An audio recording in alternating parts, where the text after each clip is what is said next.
you know, like we're seeing this, we're starting this here tonight, you know, we're in Rossland. We're gonna have I'm sure a wonderful presentation, but like to see as many people showing up here tonight shows that people really care and they're really engaged and involved and want to be part of the community. So if there's anybody out there that wants to be part of something like this more, you know, we're looking for, always looking for more content creators. We're looking for people to be involved in organizing it with the events, because having people involved in the community is really, I think, the grassroots thing we're trying to accomplish. So. And tonight's presenters, that was me. It's not much of a presentation, more of an introduction, but you know, I'm going to turn it over here to Keith and the avalanche courses, and let's hear what he has to say. And again, I really appreciate everybody coming out tonight. And you know, and another couple things, if you are interested in supporting State of the Snowpack, I should have put some of these out, but you do have some awesome toques which will go towards the cause, or some nice 3-panel touring hats. So if you're keen, toques are $30, the hats are $35. You can come talk to me and we can take an e-transfer or cash, and be stoked to see some people in Rossland supporting the brand. So thank you very much.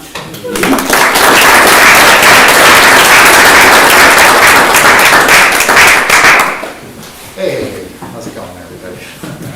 Sorry about the delay. I was going to tell a joke. Maybe I'll just tell it more quickly than I normally would.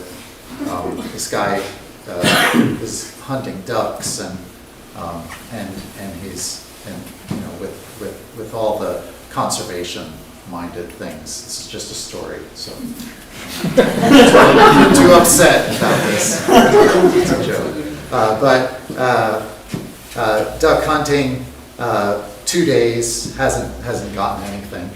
And finally, you know, hits this duck. The duck falls out of the sky, lands on a big barn, red roof, and then falls to the ground. And he's got to like climb over this fence to, you know, get his duck, and he's about to grab the duck, and this big farmer comes out and says, "What you doing?" And he said, "Oh, well, you know, I shot the duck, and, you know, I'm coming to get my duck." The farmer says, "That ain't your duck, that's my duck." "Oh, no, see, you know, I was over there, I shot it." "No, you see, that duck fell out of the sky, hit the roof, and it's on my property." "Oh, yeah, but come on, man, like, I've been 2 days trying to hunt this duck, and you know, like, please."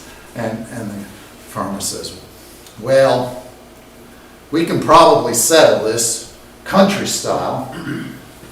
Oh, okay, yeah, let's settle this. How do we settle it country style?" "Well, first I take with all my might and I kick you in the groin, and then you can kick me in the groin, and we keep kicking each other in the groin until one of us can't get up anymore."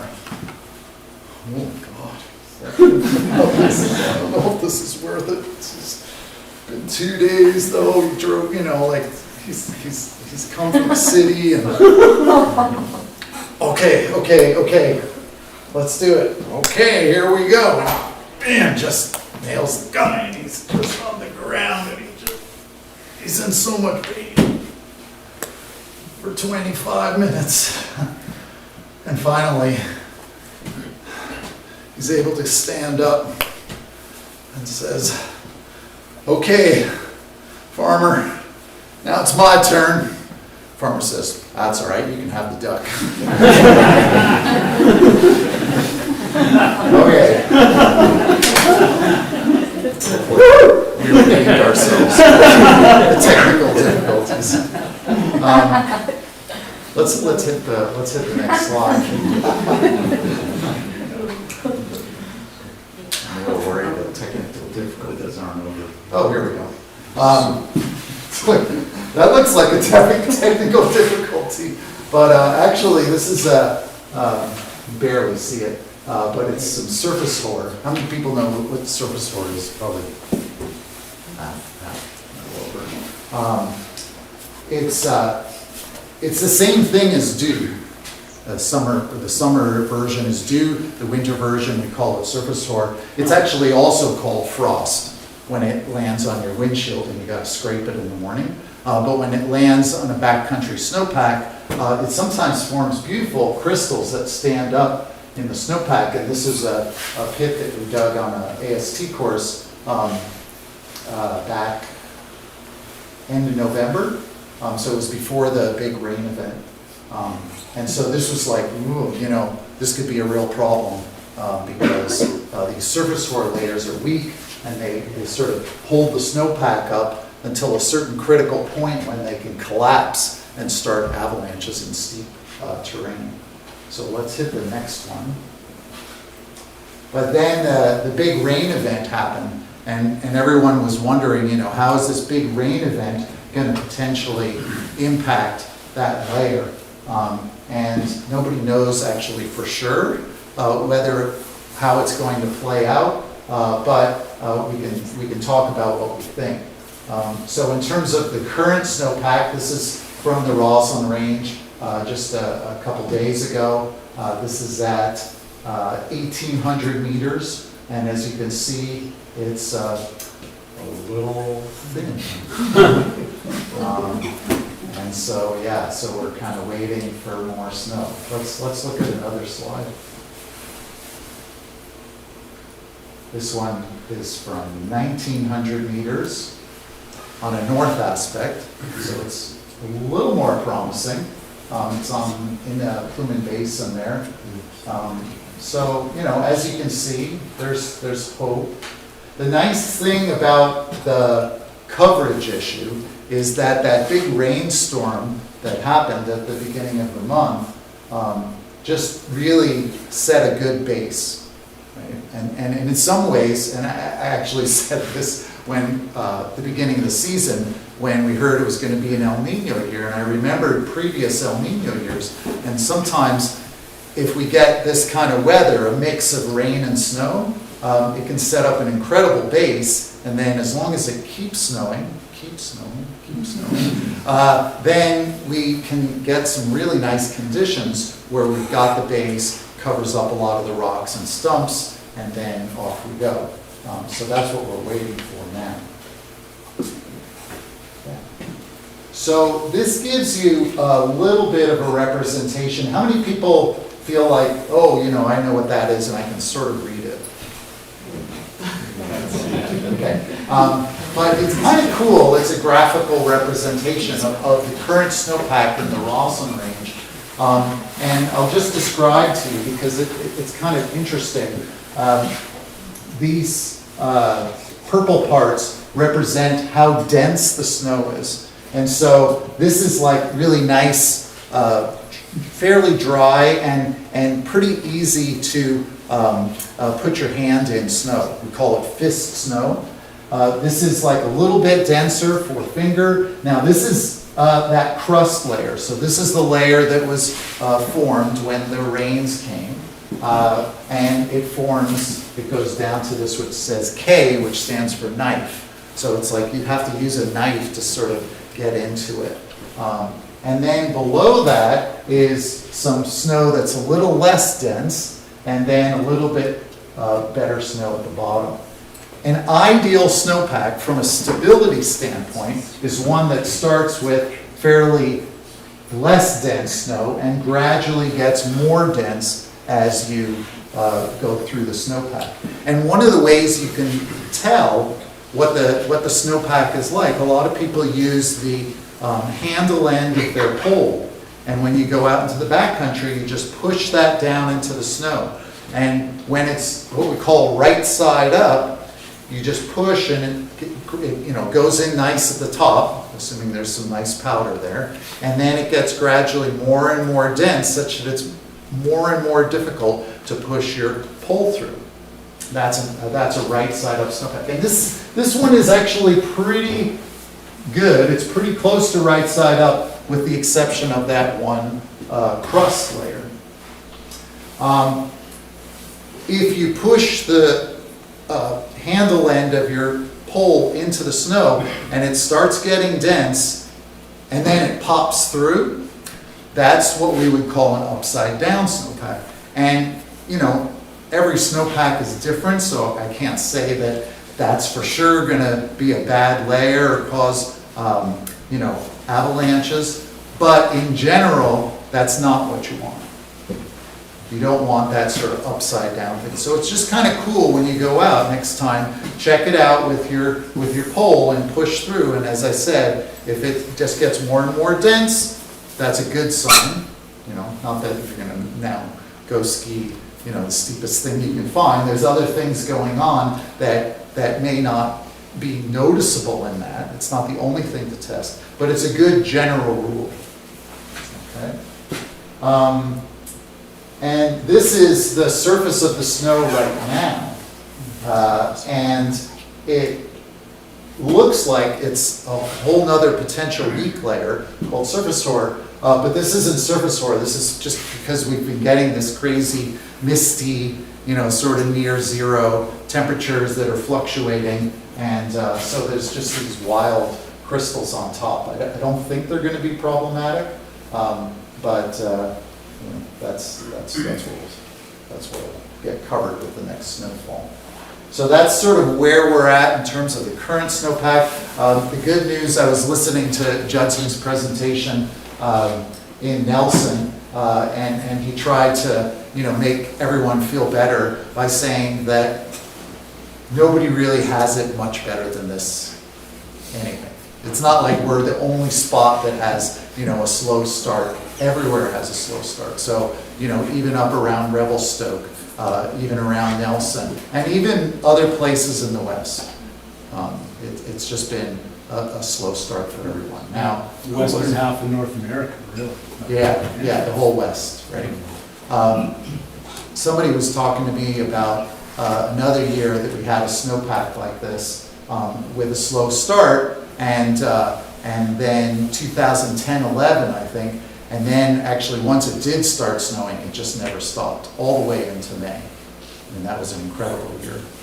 So let's go with that. Let's go with that. Yeah. So what I thought I'd do, because we're going to do, I think we have 3 of these State of the Snowpack presentations scheduled for this season. What I thought I'd do is talk, and I'll typically bring like something extra added that I think will be interesting for everyone. Because there's not too much in the current snowpack, I thought what I would do is sort of compare this year to last year's snowpack and what are the differences. Because last year sort of had some similarities in terms of the way it started.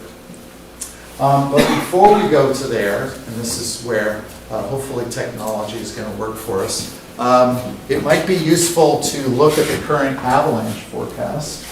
So let's see if we can do that without everything going haywire.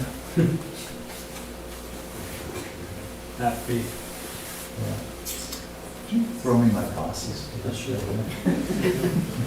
this is going to work.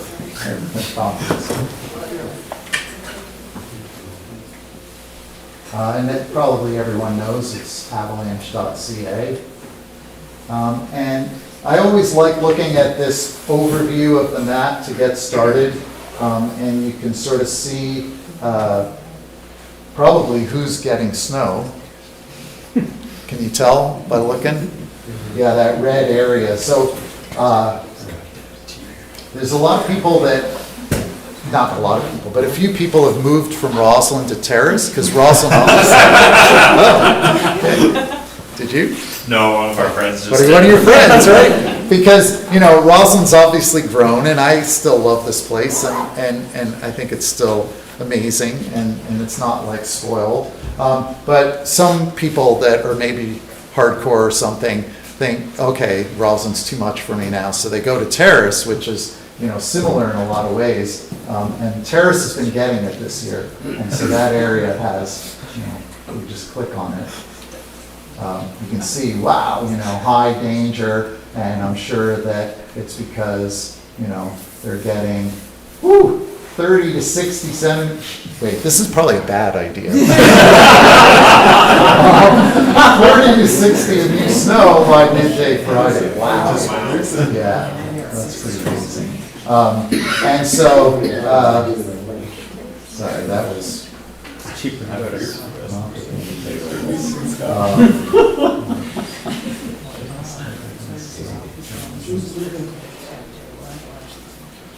But, you know, and then for us, here we are with the danger low, low, low. And it's just, yeah, it's just kind of tough because there's just not a whole lot in the forecast. I think we're maybe expecting a tiny bit, 5 centimeters tomorrow. Could be rain, could be snowish.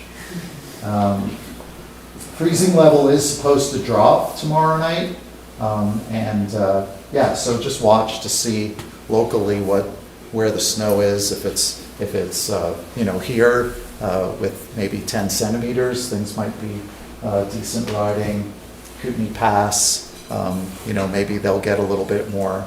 So yeah, I always like to stay in the Rossland range if I can, but I'm willing to drive an hour if it means way better conditions.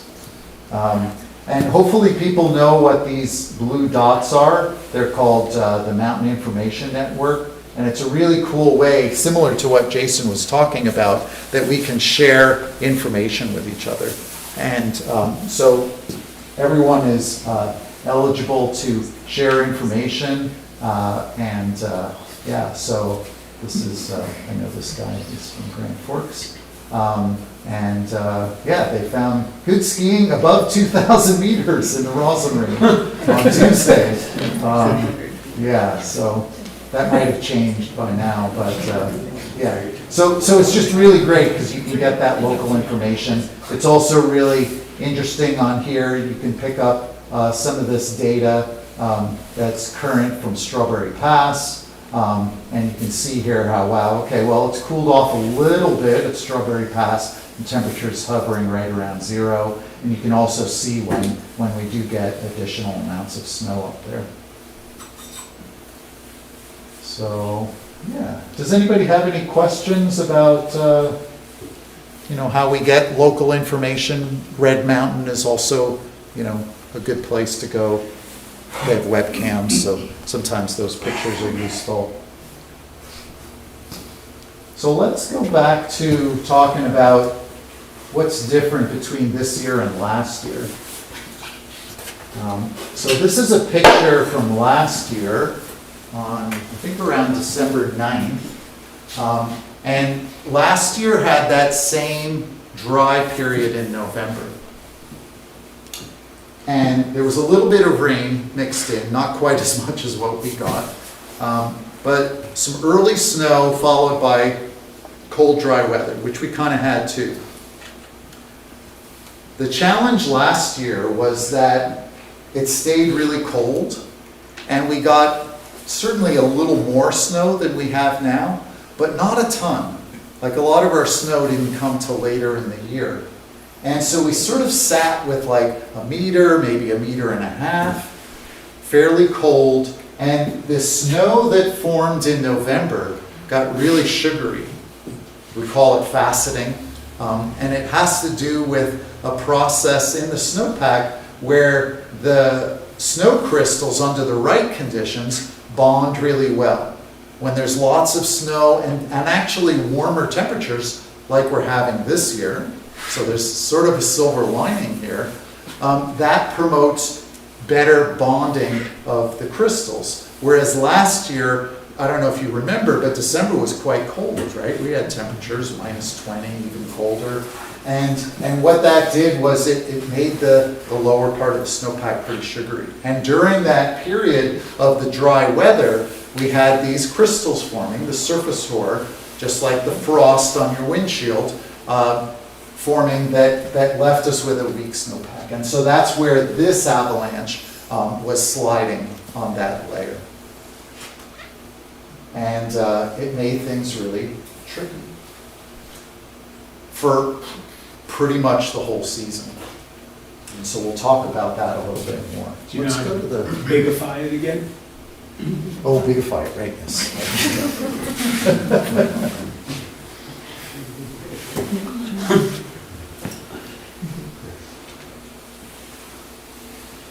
Okay. Okay, so let's talk a little bit more about last year. So Avalanche Canada on their website, oh, yeah, this didn't work out. I'm gonna unbigify it. So it's not up there. Oh, it still didn't work. Oh, don't. I'm just gonna try one more thing.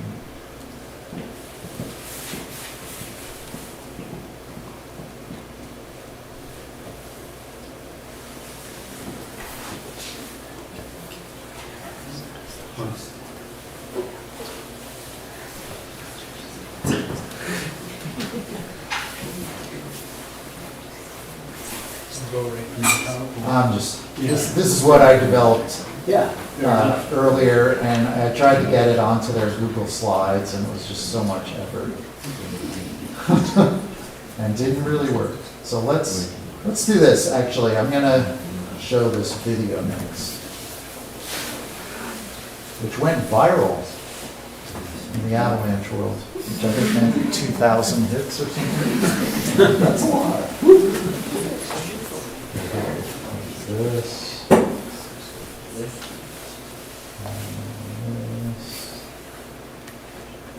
It's Keith Robine from Wigley Avalanche Courses. It's December 29th, 2022. And it's another day of triggering avalanches. It feels like it's been almost every day that we've been triggering remote avalanches. And as you can imagine, we're choosing terrain that helps us not get into those avalanches.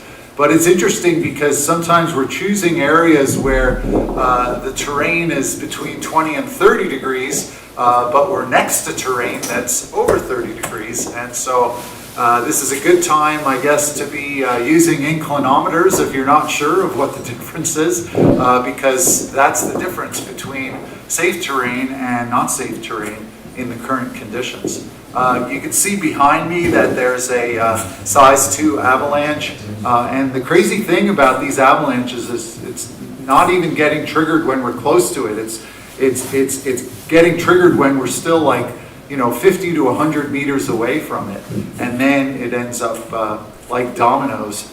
And it's been a theme this winter where throughout the whole month of December, on and off, but there have been a lot of these periods where these remote triggers have been fairly common.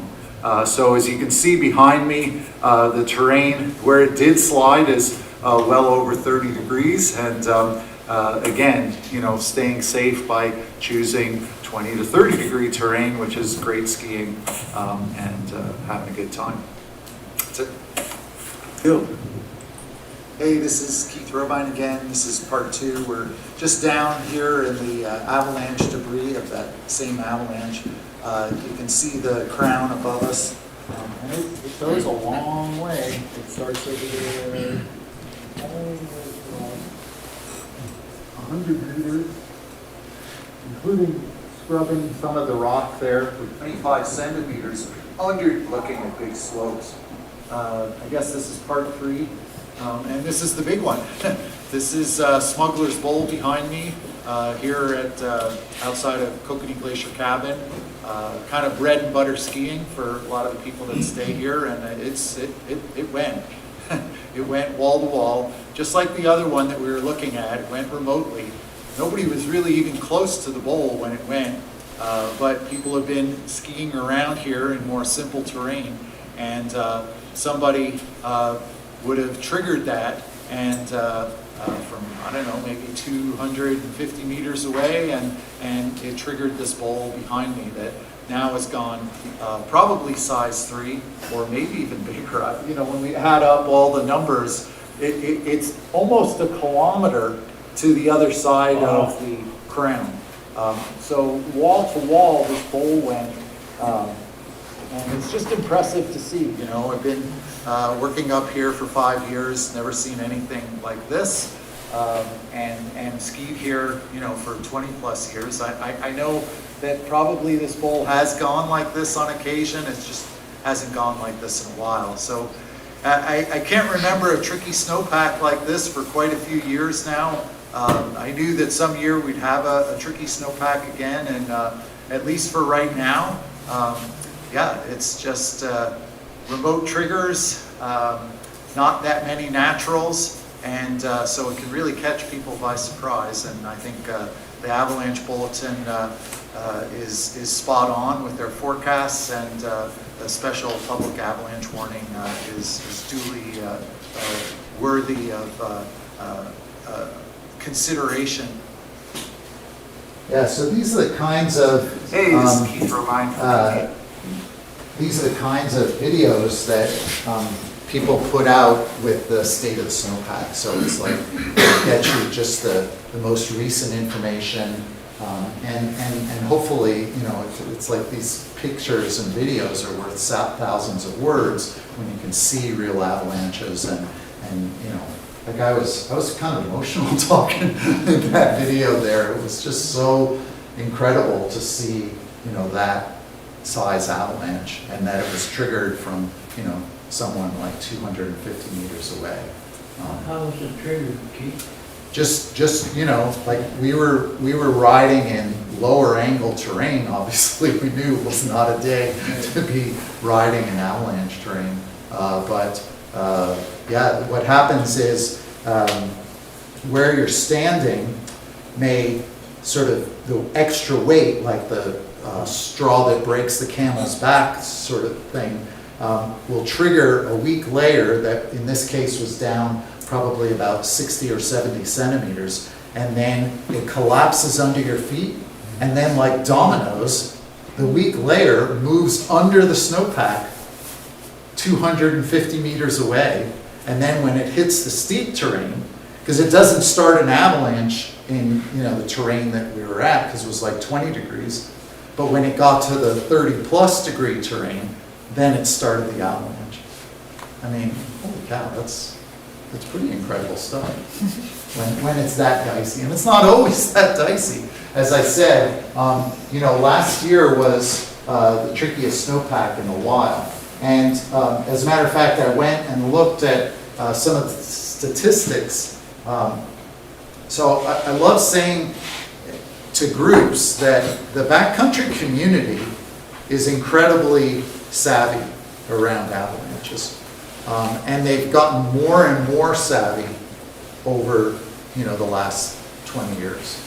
And the reason that I know that that's true, I'm not trying to just brown nose you guys into liking me by telling you how great you are. Well, I mean, we know how great you are.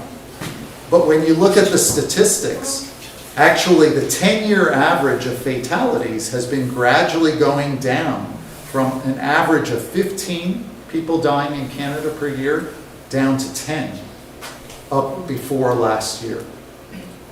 And that's amazing given the fact that the number of people that are actually in the backcountry and using avalanche terrain has exploded over the last 20 years. I don't know. What would you guess? 3 times, 4 times. At least threefold, maybe fivefold or more. Yeah, I would Yeah. agree with that. Right? And so the fact that the number of fatalities, despite so many more people in the backcountry, it means that people are savvy. And so, you know, I think we can all pat ourselves on the back for helping keep each other safe. Obviously, things like Avalanche Canada, putting together great avalanche forecasts for us. All of that stuff makes a difference. And one more thing I'll say about Avalanche Canada and the forecast. This might be a little bit controversial. Some people may not fully agree. But I've been following the forecasts very closely as a professional since I've been here, 25 years. And what I've noticed is that when I first came to Canada, there was a lot of grumbling about the forecast, and that it felt like it was keeping the avalanche danger higher than it should be, as a way to sort of try to protect the public.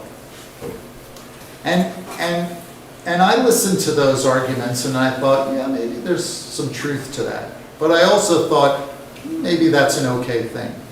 But gradually over the years, and my friend James Floyer, who he and I co-wrote the guidebook, the AST guidebook, I think his influence has been really valuable, because what I've noticed is that the avalanche forecast really now strives for accuracy, like complete accuracy every day. They're not afraid to call the danger moderate when the danger's moderate. They won't keep it at considerable just because they're worried that people are going to be unsafe. And I think that, you know, there's that story about the boy who cries wolf, and then nobody believes the boy because he cries wolf all the time. And then he cries wolf and there's a real wolf and everybody's screwed. So I think that there was a little bit of that probably went on, that people discounted the bulletin. But now I think people recognize that the forecasters, you know, they try to nail it every day. And so when they say, you know, what it is, people really believe it. And I think that that has helped people to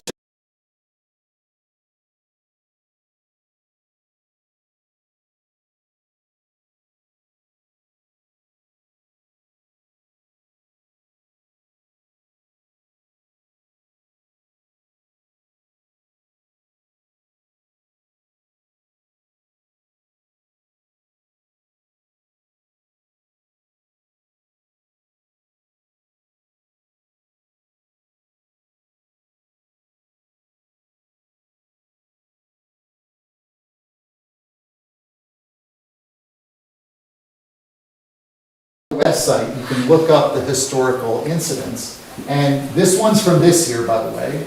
Well, this season, I mean, it's 2023.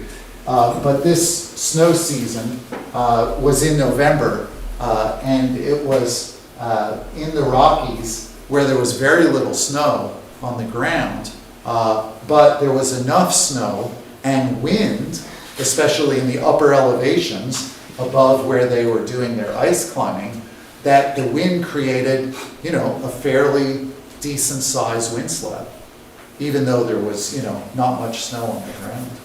And so that wind slab triggered naturally, and unfortunately we lost someone already this year. So let's look though at last year. The rest of these are all from the last season, and it started on January 9th. And the last fatality was on April 22nd. And so this total number of fatalities, 15, was the greatest number since 2015, 2016. So quite a few years. And that's why I said in that video that, you know, like sure, avalanche danger goes up and down over the course of a season, but it was just a trickier snowpack because of this fact that, you know, you're getting these remote triggers. There weren't actually that many natural avalanches. A lot of times, you know, you get these clues, red flags we call them. You see avalanches, it's like, yeah, okay, I get it, you know. But you go out there and it'd be like, everything looks like it's pretty good, and then people would get surprised. And unfortunately, that's what's, you know, making it so tricky and made it a tough year and more fatalities. So what can we learn from that? Whenever I talk about fatalities, I just think also at the same time about, wow, it's kind of hard to talk about these things because real people were involved, real families were affected, friends, you know, the people themselves. And so I just do it with the, you know, as much respect as I can muster, because, you know, we're talking about real people.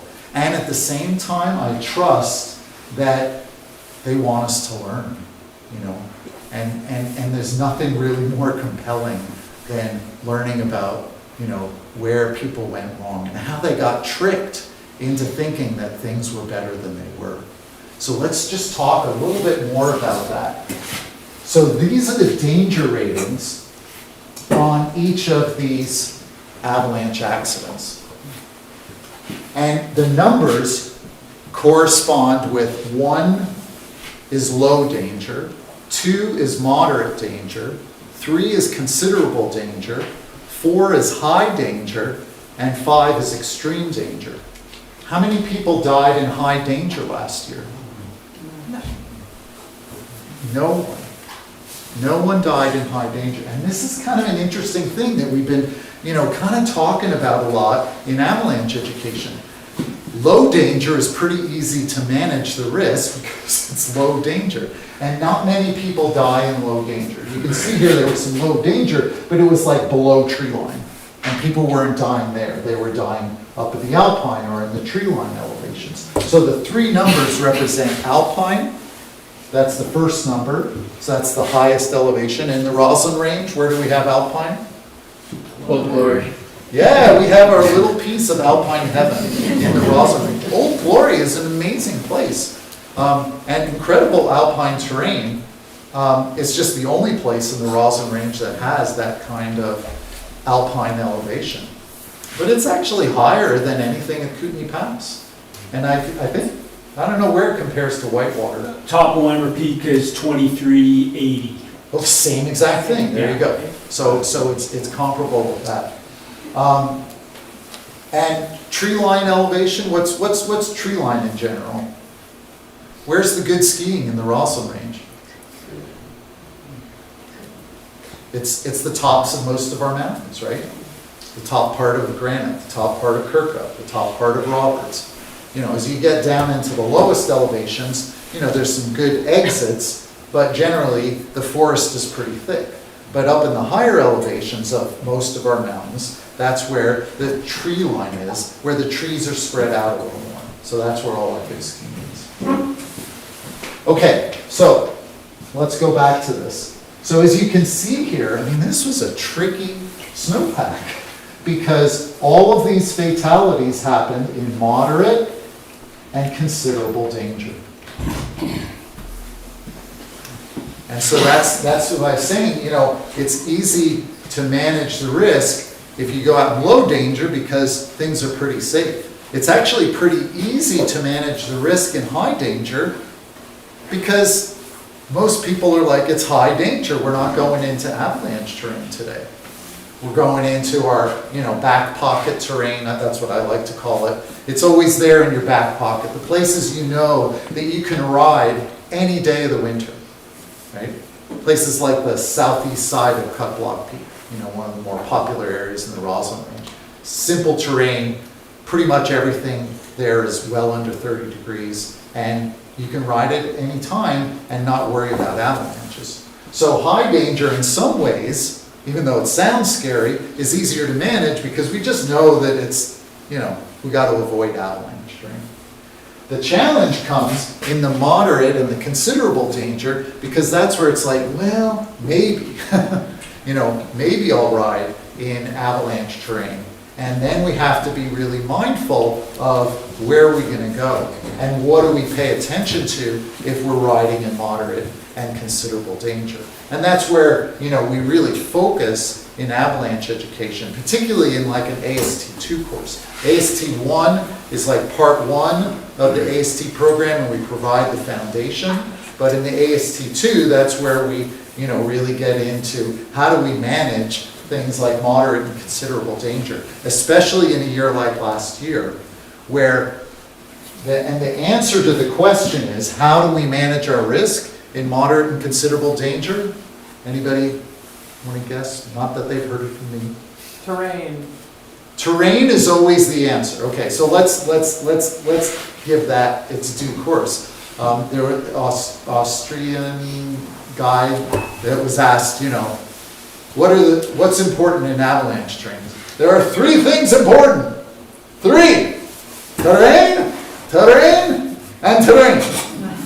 Right? So for sure it's about terrain. And in terms of choosing terrain, how do we choose terrain, when we've got moderate and considerable danger? What's the thing, it's like, yeah, I get it, moderate, considerable. What's the thing we need to pay attention to in the avalanche bulletin? And what was it that was so kind of, not unusual, but it was unusual to have it for so long of the season? Persistent weak layers. Exactly, right? is that we had persistent and even deep persistent weak layers as the main avalanche problem for almost the whole season. And that's why it was a tough year. It was a tough year because we had tough avalanche problems to manage. And we need to manage those persistent and deep persistent problems differently than the way that we manage, say, a storm slab issue. Because a typical storm slab avalanche problem is bad for like 2 days, maybe 3 days after the storm, and then it usually heals, and then we can start stepping into better terrain. The challenge with a persistent or a deep persistent layer is it's so unpredictable. And sure, those layers are easiest to trigger just after a storm, but they don't heal like a storm layer does. And so it's a really, really challenging situation. Does anybody know or can guess? And you know, if you had to guess on most of these fatalities, because most of these fatalities were with the persistent or the deep persistent layer, not every single one, but most of them. What's the trickiest places, or where are the most dangerous places, I should say, when you're dealing with these persistent and deep persistent? So these are layers that are deeper in the snowpack. Convexities? Convexities are always sort of challenging because they represent steeper terrain, but not just that. Not just north aspects, these happened on all sorts of different aspects because the problem was pretty widespread. It wasn't just a surface ore problem. Shallow, rocky. Shallow? Yes. Rocky area. Yes, yes. Shallow and rocky zones is what's really tricky when you're dealing with a deep layer. Why? Because in the shallow area, the deep layer isn't so deep. And it's easier for us to trigger it. Right? Generally, it's pretty easy for us to trigger a layer that's down, say, between 30 centimeters or 50 centimeters, even 60, 70 centimeters. But once a layer gets deeper than a meter, it's not impossible for the weight of us. Maybe if everybody in the room got up. Should we get up? Everybody get up. Just for a second. It just feels like a little energy would be good. Okay, and on the count of three, we're going to jump up. Don't hurt yourself. On the count of three, we're going to jump up and then crash to the ground. 1, 2, 3. Oh my God, we just started an avalanche. That would potentially start an avalanche and maybe a deeper layer because there's so much weight.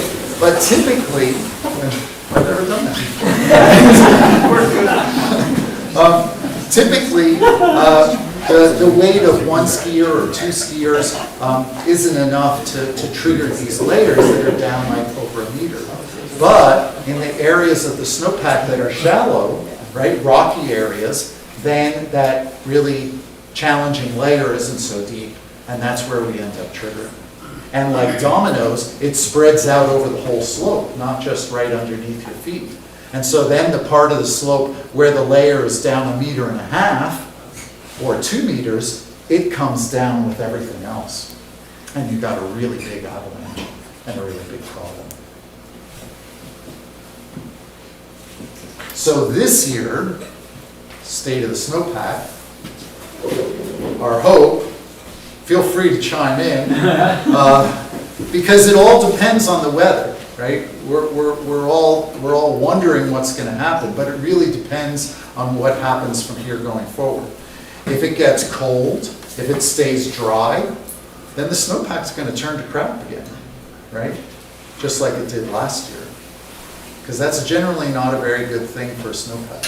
However, if it stays relatively warm, but we do get, the El Nino rock and snowstorms that we sometimes get in a big El Nino year, then it'll hopefully put the November concerns far enough away and hopefully to rest. That's kind of what I'm thinking. And part of the reason is that rain event, like if you go down into the snowpack and check it out, it's still moist in there from all that rain. Like you can just you can take a bunch of snow and like get water out of it. That's not a usual snowpack. And so hopefully over time, that wet snow starts to just sort of freeze up a little bit, it'll hopefully hold everything together. What do you think? Yeah, you're right on. And like today, I dug a profile just under a meter of snow. Whitewater, at 1,950 meters, it was moist. You could make a snowball at every single centimeter of the snowpack. It was all moist. So, you know, ideally, we get a gradual cool down. It really nicely tightens up, and then we get nice snowfalls on top of it that, you know, those other layers don't become a concern because they've settled into a nice, you know, tight base. Tight base. But if it does get cold, or, you know, we get cold and warm, and then the snowpack goes through these crazy metamorphosis, they start to change, and snowpacks hate change, is what I've always said, you know? They like gradual. They like gradual change, but like dramatic change, like if it's, you know, one day to the next and it's going back and forth week to week, a snowpack really gets fussy and angry with that kind of change. And it starts to undergo the process of changing into things you don't want it to change into, like we had last year.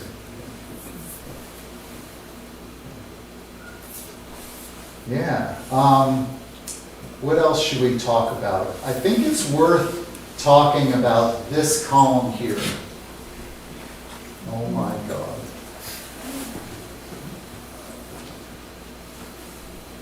What do you notice? These are the numbers of people that got caught in each of these avalanches. What should those numbers ideally be? One. They should be one, ideally. They should be one. And one is the nature of the problem. Like I said, remember the domino thing. Avalanches were, you know, like going far and wide. People were so surprised how, you know, much, we use the term propagation, how much propagation there was when these avalanches started.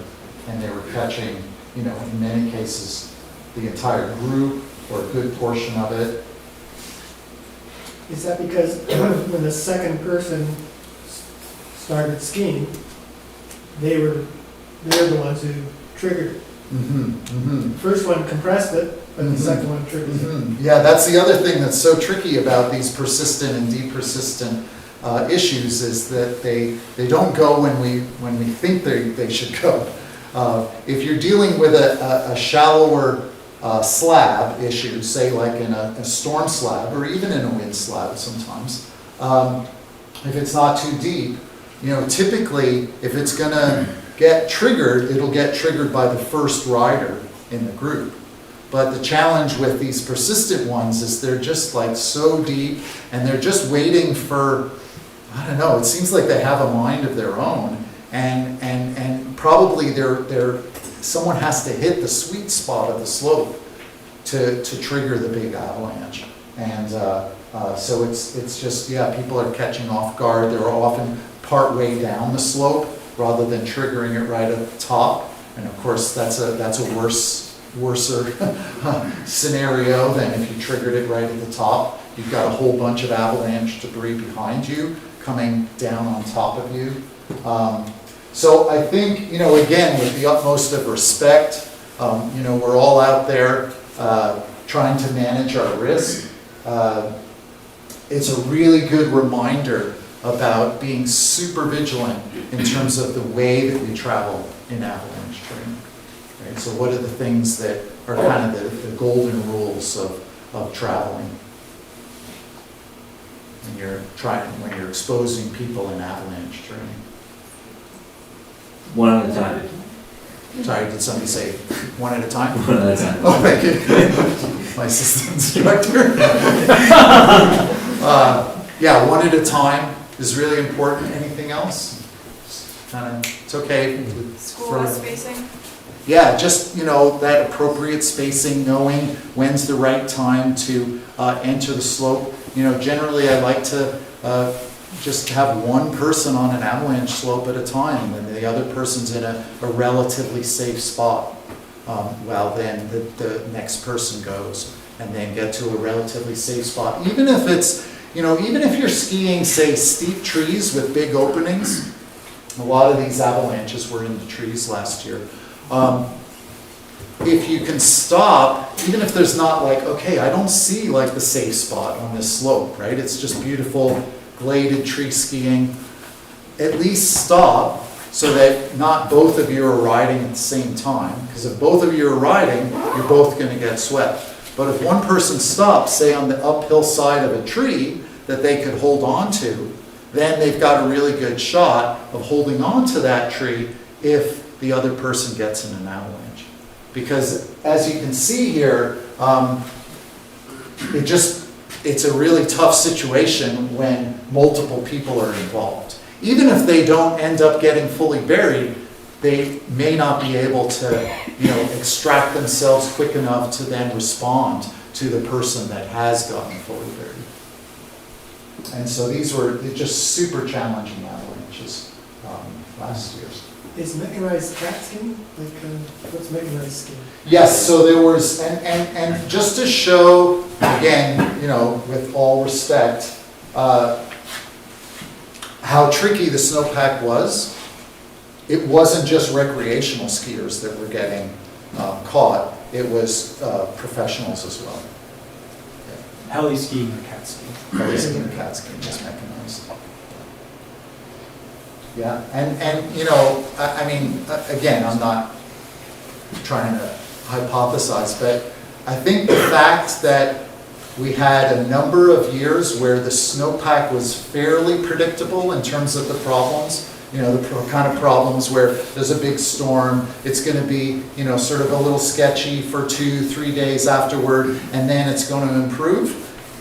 I think that, people that maybe hadn't been backcountry riding for a long time might not know about, 2015 or like 2008, 2009, I think, which was also a really tough year. Those were the really tricky years. So it was like, yeah, this is how things work. But it was a tough one. And as I said, I bring this up not to, be morbid or to disrespect, what happened, but that we can certainly learn from it. And so now we can know when we get another tricky snowpack, hopefully not this year, but we'll be ready for it. And it was all about being patient, right? It was like, this is not the year to be like, go for it in January, go for it in February. We just had to wait. And things actually did improve later on in the season. Later on in the season, areas that had a deep enough snowpack, because eventually we did get lots of snow, you could ride with a greater degree, a greater margin of safety, less risk. There's never zero risk in avalanche terrain, and that's also a really tricky scenario. But the way that I like to sort of compare it is there's also risk in driving to the trailhead. Right? I mean, we may not think about that, but it's not like, oh my gosh, am I going to drive today? What's the highway danger rating? And they don't put out a danger rating, but some days the highway danger rating is considerable or high, right? When the roads are that sketchy. And so, we take risk there. We also take risk in the backcountry. We manage that by choosing appropriate terrain. So last year it was about being patient and waiting for conditions to improve. And by the later part of last year, things had improved enough such that there wasn't no risk, but it was a very low probability. But still high consequence.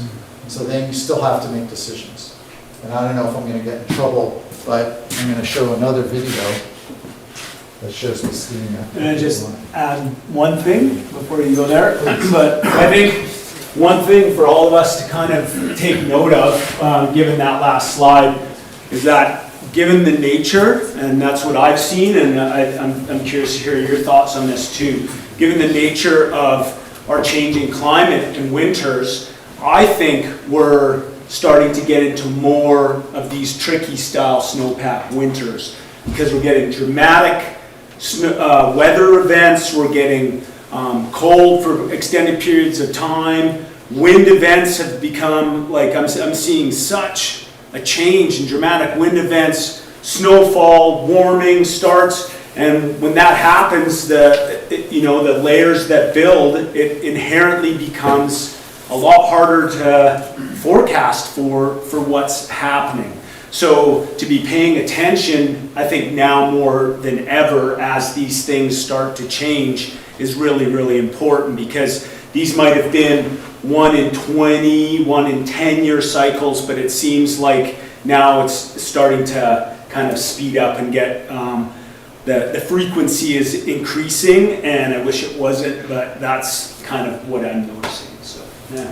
I'll provide a little counterpoint to that, because I've been doing a lot of webinars this year, and I find the most interesting ones are where the presenters don't agree. It's just because it's sort of the nature of what we're dealing with, right? When we're dealing with an environment, nature is determining all of this stuff. As soon as we think, we've got it all figured out, it's important to recognize that then there's another side of looking at these things. And so as I've gotten more and more, years in this, I guess in some ways I've gotten more confident that I'm not sure what's happening out there. Yeah. I'm not totally sure.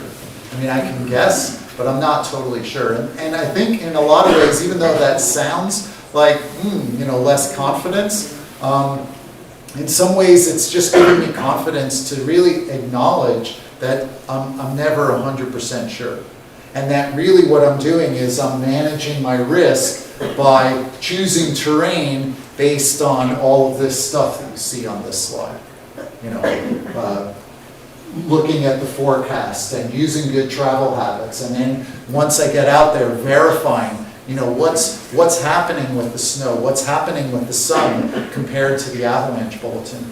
And so this is what we developed in 2018, just as a way to kind of have a circle or a box or something to hold these important items so that we don't forget, and we can sort of use these as a way, in my opinion, it's not just to stay safe, but it actually helps us to build our confidence when we do step into avalanche terrain.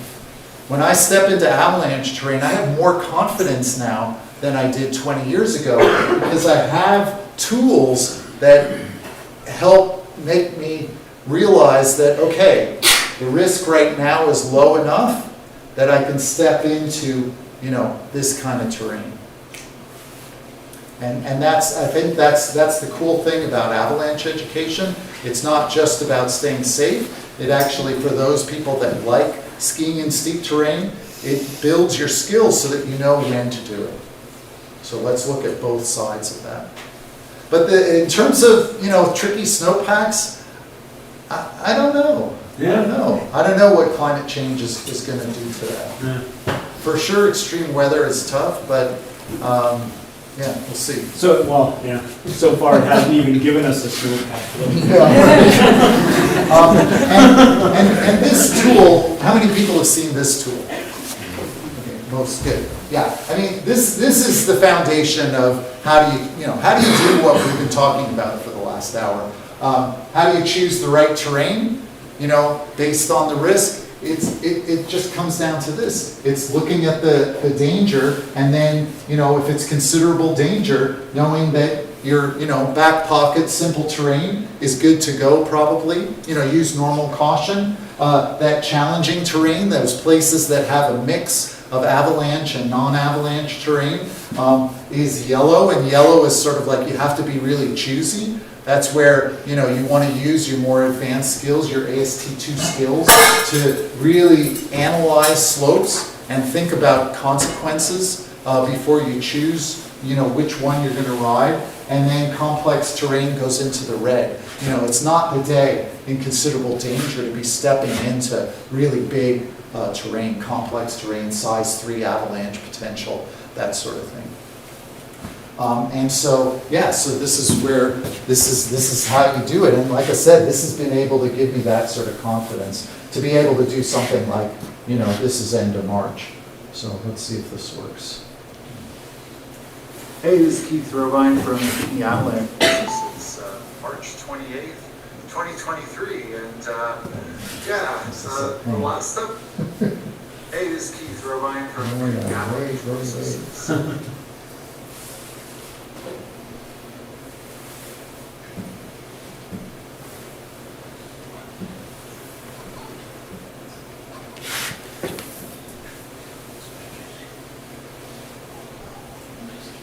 Bear with me a minute.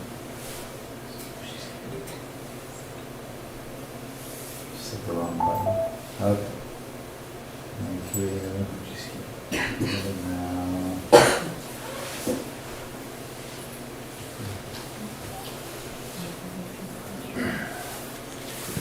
Hey, this is Keith Robine from Kootenai Avalanche Courses. It's March 28th, 2023, and yeah, the last time I did a video, we were more in the middle of winter, and now we're getting toward the end of March, and things are changing. How are they changing? Well, obviously things are getting more spring-like, but we had minus 20 last night, so winter can still do its thing and keep the snow good, particularly on those more northerly aspects, which is what we just skied here. And just wanted to talk a little bit about earlier in the winter. It's been a winter for being patient, and it's one of the things that we talk about in terms of human behaviors that helps us stay safe in the backcountry. And yeah, patience has kind of been the name of the game. And you know, we were just saying, wow, we just can't imagine that we'd be skiing lines like this later in the season, but sure enough, you know, we just had to wait, and you know, we've got a pretty good snowpack here. We're in the Selkirks. We've got close to 3 meters, and you know, the danger of a deep layer release isn't completely gone, but it's so much less now that the avalanche bulletin is down to moderate, low, low in the 3 different elevation bands, and so it's really only in the last week or 2 that we've started to step cautiously into bigger terrain. And we've pretty much avoided all of this terrain the whole winter. And how are we doing it? Well, just like any other day, we're using the daily process. We got the forecast, which, as I said, is moderate, low, low. We planned, you know, where are we going to go today? We're avoiding areas which is more shallow areas. That's where the avalanche problem is, the potential deep layer. We're avoiding that kind of stuff.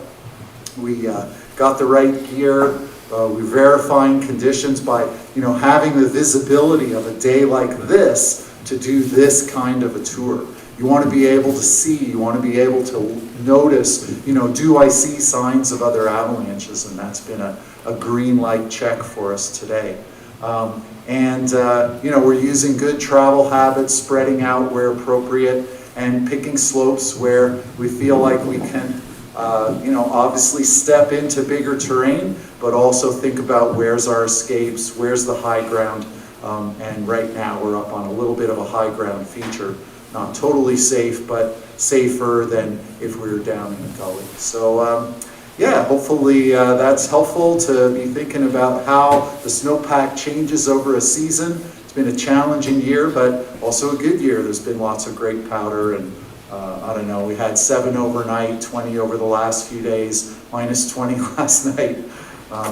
It's a very nice ski. Yeah, so I just think it's important to, you know, put everything into perspective and talk about, you know, what the danger is, but not just talk about the danger, but, you know, what are the conditions what are we, waiting for, what are we being patient for, so that we know under those conditions when we can start stepping into that other terrain. And it's an incredible, journey of being able to ride with, other people who are similarly minded, and we're all kind of looking out after each other, and, just wonderful. I just thought we'd do a quick little exercise before wrapping up. And so here's an example. Actually, I'm going to use this next one.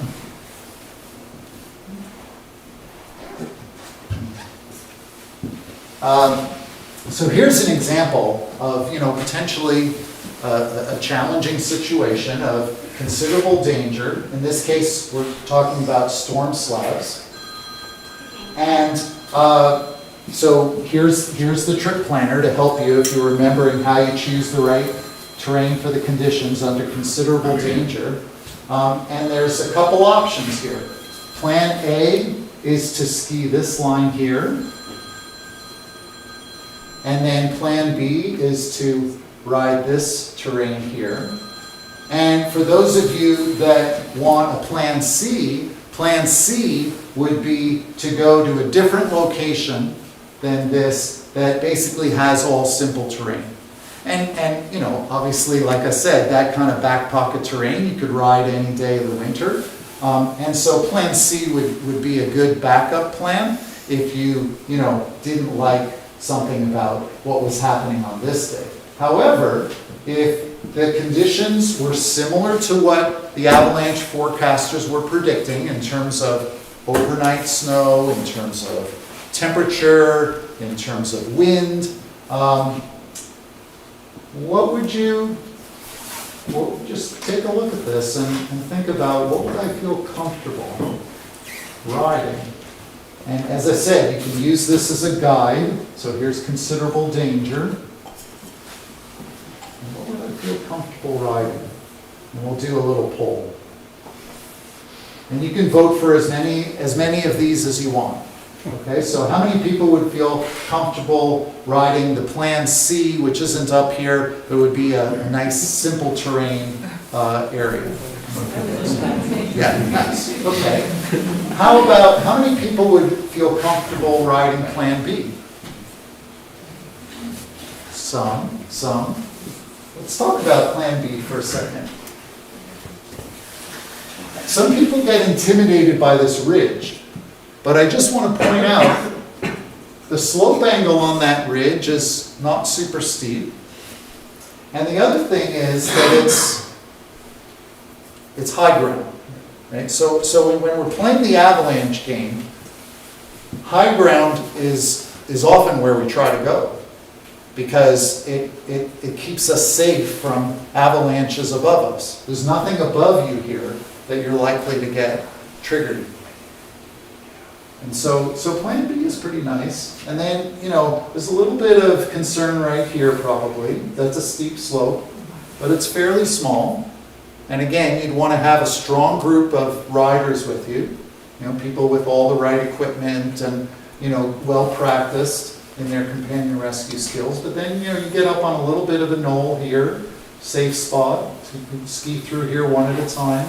And then this is pretty nice tree skiing through here. You'd probably want to buddy up, and then you'd come out and probably have a good run. How about Plan A? How many people would be comfortable with Plan A? Ooh, it's hard to get people get psyched on Plan A. Yeah, Plan A would definitely be pushing the terrain, I think, given considerable danger. But let's point out a couple things, and maybe someone here can point out something about Plan A that they like. Let's talk about the beginning, because that's probably the most committing part, is that first part of the slope. Is there anything that you can say that you like about that? Exit zones to skiers, right? Exactly. The good thing about Plan A that this gentleman pointed out so well is that you're actually pretty close to a good exit. Right? So if you're going to ski this slope, that's where I'd be skiing it. I wouldn't be coming right straight down here, because if you trigger an avalanche, oh my God, you're not escaping it. and, you know, there's like a lot of snow it's probably gonna propagate all around you, and you're gonna hit these trees. Whereas here, you know, I'd be really careful, and this is where, you know, a more advanced technique that we describe as ski cutting comes in. If it's a storm slab, so again, I'm running myself into trouble here probably, but persistent slabs don't respond to ski cutting in general, right? It's not like you put a real hard turn into a slope and think that that layer that's down a meter is going to react to it, because it's so unpredictable. Remember what I said about it? It's going to react when it reacts. You just have to hit the sweet spot on the slope. So ski cutting doesn't work for that kind of problem. But for a storm slab, you know, let's say that we're dealing with a layer that's down like 30 centimeters, you know, generally they respond better to ski cutting. And so, you know, I'd be carefully working my way down here, and, you know, I definitely want to leapfrog, probably get into the woods, and then let the second person go down a little further. They would get off into the woods, and one at a time, we'd slowly work our way down the slope. Now, is that an idea of a fun time? Sure, maybe, but also Plan C, it sounds like it's really good powder. The Plan C people are having a good time, and they're not having to worry about one at a time, and oh my gosh, you know, like it's going to take time to do all this. So don't get into the mindset, I mean, unless you want to, that you always have to choose the most aggressive terrain based on the conditions. In a lot of cases, I just love going to, you know, simple terrain, just having fun, ski in great paddle. It's just like, if you're going to ski, and this would be, as I said, pushing it, if you're going to ski this line with this kind of danger and avalanche problem, this would be a much better choice than, say, that. And that's kind of, you know, a lot of different lessons, I think, in this exercise. I just wanted to point that out. And also notice here that this is kind of nice, lower angle, especially once you get away from this slope. And that at the bottom here, we didn't choose this kind of money couloir-ish kind of feature, because it's like, this is not the day to do that. But, you know, skiing in the trees here, this looks actually pretty nice. But that's where you can get into human factors as well, because you just got away with skiing Plan A, Right. and all of a sudden you stand on top of that, Yeah, and you're like, wow, that is a sick line. And then people start having that conversation, and that's where everybody really needs to look at each other and say, hey, this was not Plan A. Maybe that's not the best decision, because it gets really easy to get drawn into things like that, and that's how accidents can happen. Fantastic. Great. I think we're at the point where we should see if there's any questions.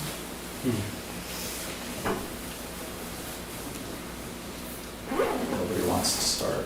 Okay, I'll ask the second question. Somebody ask the first question. Thanks. So, last year, you went through the historical events, and there's a number of them that involve guides, you know, lead guide, tail guide, and they're under huge pressure. You know, people pay big money to go on these heli a week or something like this. Big pressure to take people to the, you know, pre-move terrain. Is there any kind of guidance coming this year based on last year's experiences to tell guides you need to be a little bit more ready to tell your clients, you know what, today or this week is just not the week to go do that area that you might have done last year? I don't know. And yes, and no. I mean, right? There's many ways to answer that. You know, the biggest one is I don't know. I'm sure each operation is going to, you know, talk about last year, you know, and then how they manage that. You know, I'm not sure. And I can't remember which would be the yes and which would be the no. But the other thing I think that's important to point out is that the track record for mechanized is very good, you know.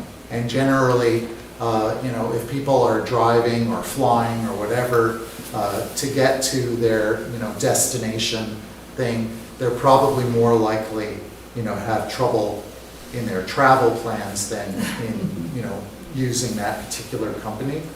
But last year was certainly eye-opening, and I'm sure people are thinking about it and talking about it.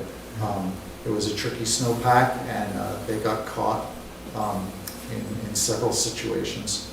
And so it was, it was a tough year in that round. I guess the most dangerous spot on that plan A, Keith, would be just as you're turning to come up the bottom there, eh? Just as you're turning through that open spot. Yeah, in some There's ways. something triggered above it. Exactly. Right down there, eh? Yeah, in some ways you're right, and that's what makes those deeper layer instabilities so difficult, because you just don't know when they're going to go.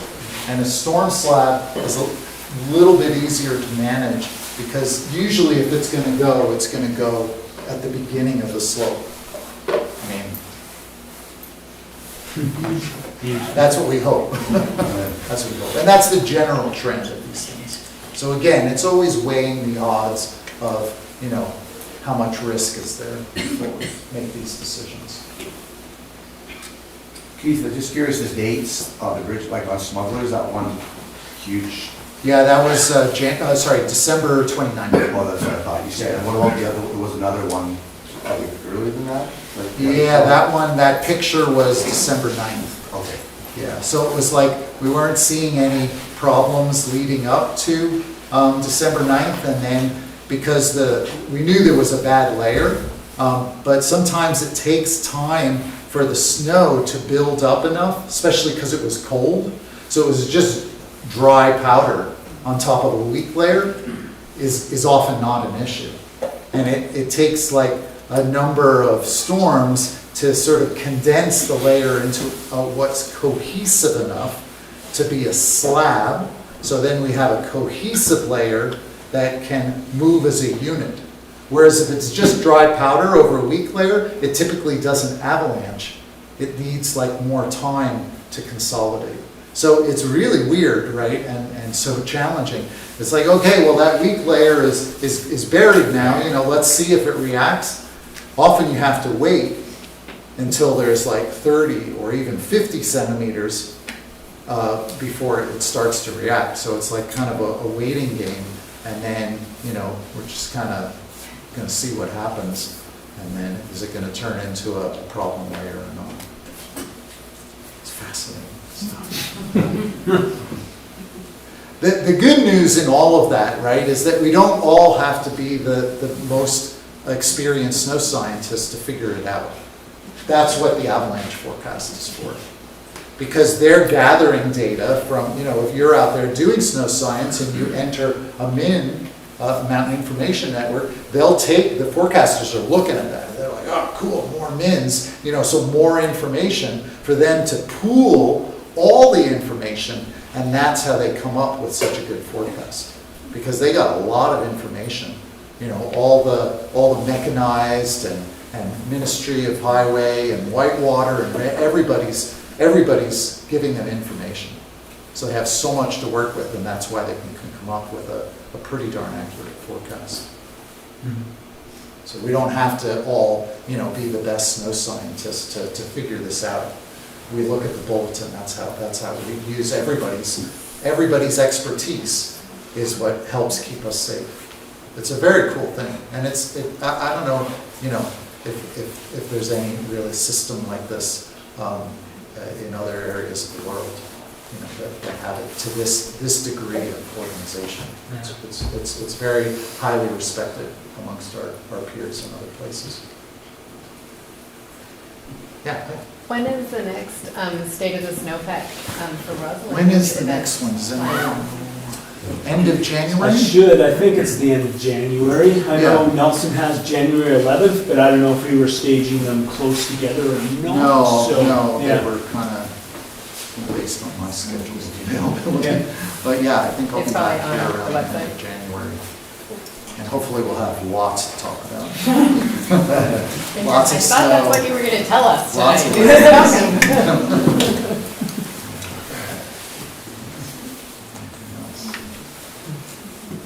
Anything else we should cover? No, I just want to say thanks to you. You had Yeah, an thanks. amazing presentation.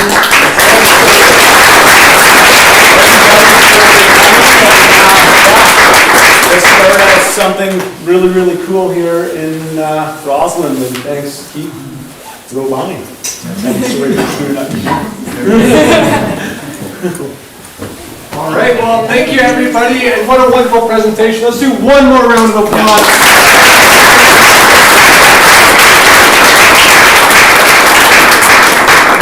So like Keith said, we will be having updates. I think we've got 2 or 3 more planned, Keith, you recall? 2 more planned. So we'll have that out on the webpage just probably the next couple days here. But otherwise, just kind of keep your eye open, listen to the rest of the crew, and we'll see you guys back here for the next one. David at snowpack.com, and if anybody wants a hat, come say hi.